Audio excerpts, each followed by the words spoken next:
Bonjour à tous, nous allons voir aujourd'hui comment utiliser le site virustotal.com pour tester si un fichier est sain ou infecté. Nous allons effectuer quelques tests pour montrer le fonctionnement du site. Ouvrez votre navigateur, puis dans le moteur de recherche ou dans la barre d'adresse, tapez virustotal.com. Cliquez ensuite sur choisir un fichier. Sélectionnez le fichier que vous souhaitez analyser, puis cliquez sur analyser. Si cette fenêtre apparaît, cliquez sur réanalyser.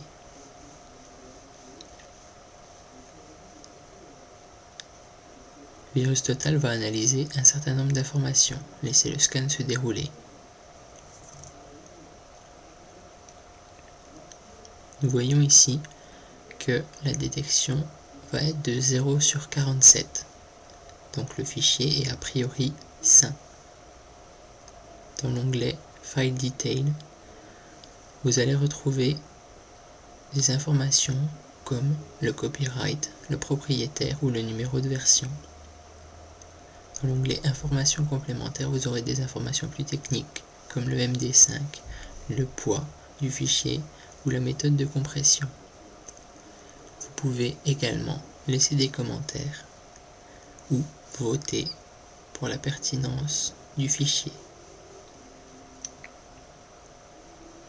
Nous allons maintenant effectuer un test sur un fichier de type faux positif, c'est-à-dire un fichier qui est détecté à tort comme infectieux. Cette fois-ci, nous allons juste regarder la dernière analyse.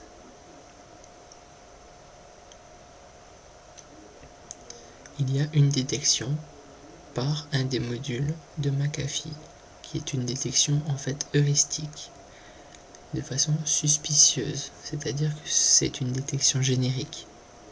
Il n'y a aucune preuve que le fichier est infecté.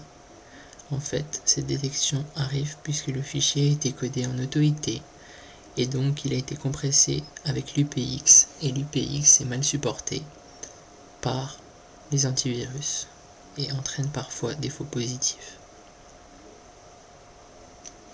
Maintenant, nous allons voir deux exemples de fichiers infectés. Un avec une détection de 4 sur 46, Mixed Toolbar, qui en fait contient une toolbar de type Babylon.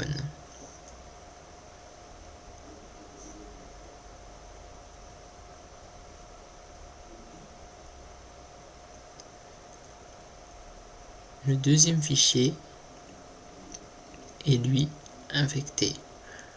En effet, il y a une détection de 30 sur 44. Il a été infecté par un virus de type InstallCore. Chaque antivirus a sa façon de l'appeler, mais c'est la même infection qui est détectée. Vous pouvez enfin tester la méthode de scan d'URL que nous ne détaillerons pas aujourd'hui.